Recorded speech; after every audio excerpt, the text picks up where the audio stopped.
Hello my friends, welcome to another episode of Diablo 4. My name is Wilfred. So in this video, I'd like to share with you why I think Season 1 is almost done for me. I'd like to share my rationale with you as well. Nothing to complain about this game. I'm sure all of us have our different opinions and all. And you have already experienced what Diablo 4 can offer you. Like it or not, is your game, my game.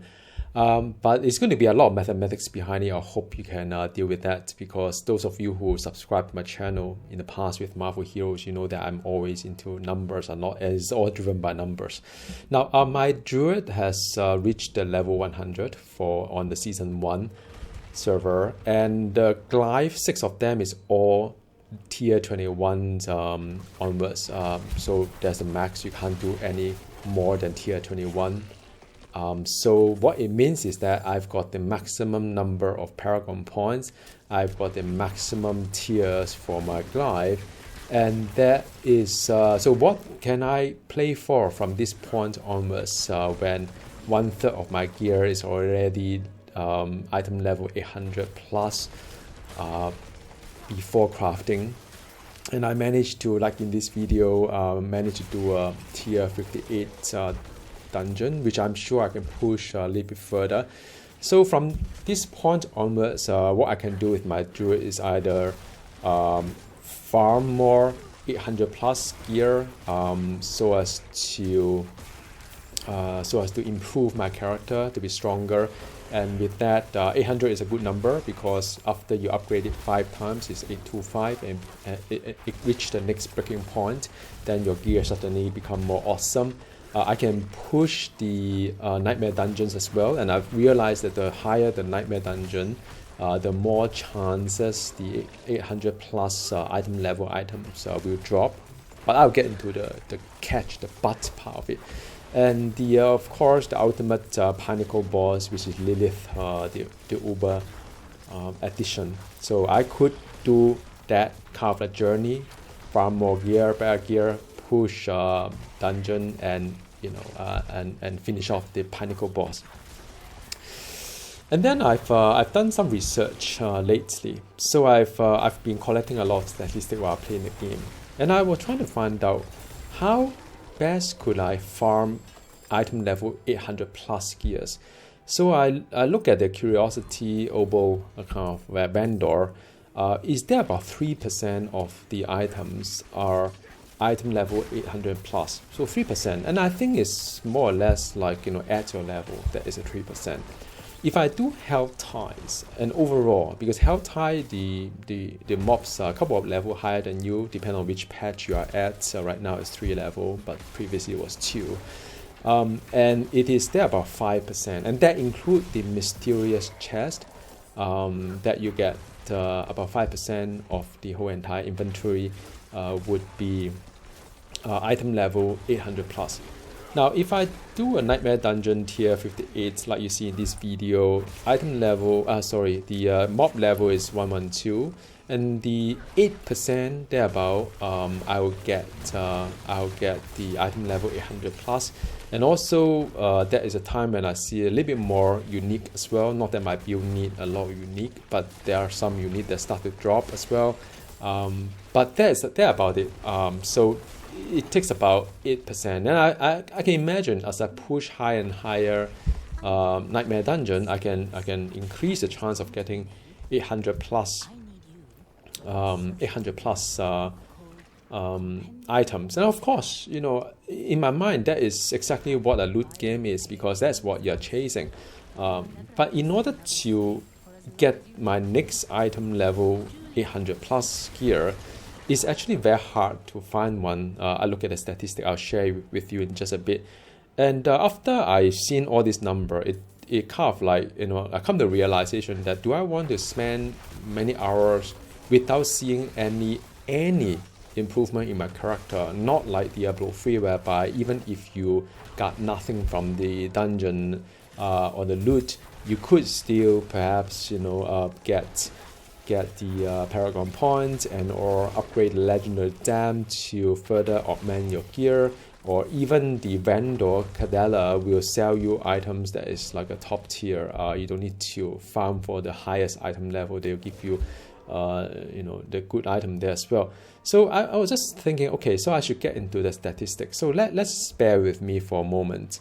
So I've actually went through all the slots, and I'm not going to go through all the slots here. Just take glove as example, and I like to use glove because it's not like as many affixes as amulet, but it's not as easy to craft it as a weapon, because if you realize your weapon is actually one of the first item you upgrade to a highest level when you go to a different world tier, because it's actually one of the easiest one to find the one that you want to upgrade to. Now a glove has 14 affixes for all classes, 9 for druid. So in total, if you mix all these affixes up, you have around 8,855 combinations there. Say I'm farming for 5 affixes out of the 4. The chance for me to find an item, regardless of item level, that matches with the 5 that I want, any of the 5, right, affixes would be 0.056%. Now, of course, you say that you can craft, right? You can just match 3, and then you try to craft craft the 4th affixes. But crafting, sometimes it costs millions of gold and nothing would come out from it, because some items have so many affixes. But glove, if you craft it and try to match 3 out of the 5 target affixes that you want, is 2.3% to find one for you, right? Now, but what we really mean is that 2.3% is any item level. But if you're hunting for 800 item level plus, is actually pretty low, because it's 8% of all the glove that drop would be the item level 800 plus. So even if you found one that you could craft, but it's not 800 plus, there's no use for you, because you want the upgrades, right? So then what it means is that, put the mathematics or the percentage aside, it would probably need around 543 glove to drop, so that you can match 3 affixes, and that's item level 800 plus. Whoa, that's a lot. But that's not the end of the story, because if even if one drop after 543 kind of like glove that drop, you may still need to continue hunting for it, because you don't have enough credit or gold to craft it, and you have to just keep finding for it, right?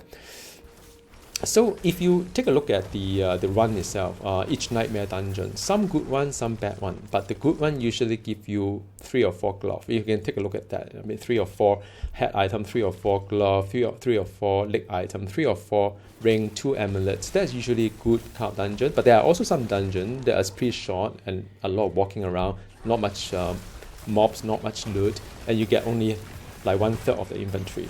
But on average, say you get 2 glove per run, and each run you say 10 minutes, because you're pushing for higher, because the higher you go, the more percentage you get for better items. It will take 270 runs for you to get the glove, which is around 45 hours.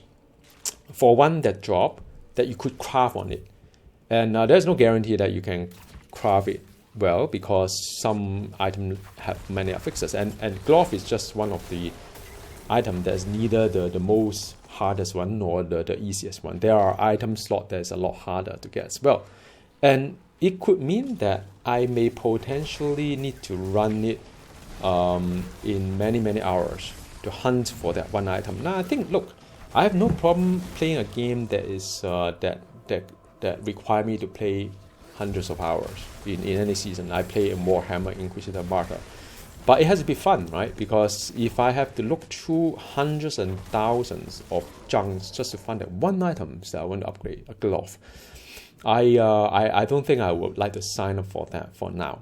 So then what then leave me to do, right? Because if I look at the journey, that you need to go for another maybe hundreds of hours after I reach level 100, 6 glaive to 21 tiers, tier 21, and to just every dungeon you go through, you see no progress at all, unlike Diablo 3, and just all depends on the bag of items that you receive, and see you can find a one upgrade that you can either craft or matches with all your criteria. Is, I think, suffice to say, I don't think I'm ready to sign up for that. Now, I could change my build and play some different druid build, which could be, But then what made me think that I can do better than my current build, when the journey to find those items, which I already invested hundreds of hours on it, it's just as difficult. It's not going to get any easier if you change your build, because my build isn't that terrible either. And of course I could level another character, another class and play, but then it is the same kind of like a mechanism that I've seen so far in this season 1. There's no change to it. So I think to keep me happy, and I think the Diablo 4 is a long journey. I'm very sure that the developer will continue to develop the game and change the way how the game is like. And in my mind, I think and I hope that the developer will add more endgame content, meaning that I'm not just pushing for Nightmare Dungeon because it's just not fun, most of them. That the loot system has a serious overhaul, because right now, looking through all these kind of random affixes, it's just not as fun. And the just overall better mechanism for the update. So I think I'll come back in and try out whenever there's a content update, but very likely that I'll be more full-time playing this game when the season 2 is out, and I'm hoping that season 2 will come with better kind of like mechanism or quality of life upgrade and so on. So yeah, I mean that is what I would like to share in this video on my plan with the Diablo 4. And I mean, do feel free to share your thought as well, because I'm pretty sure some of you may be having a similar experience with me.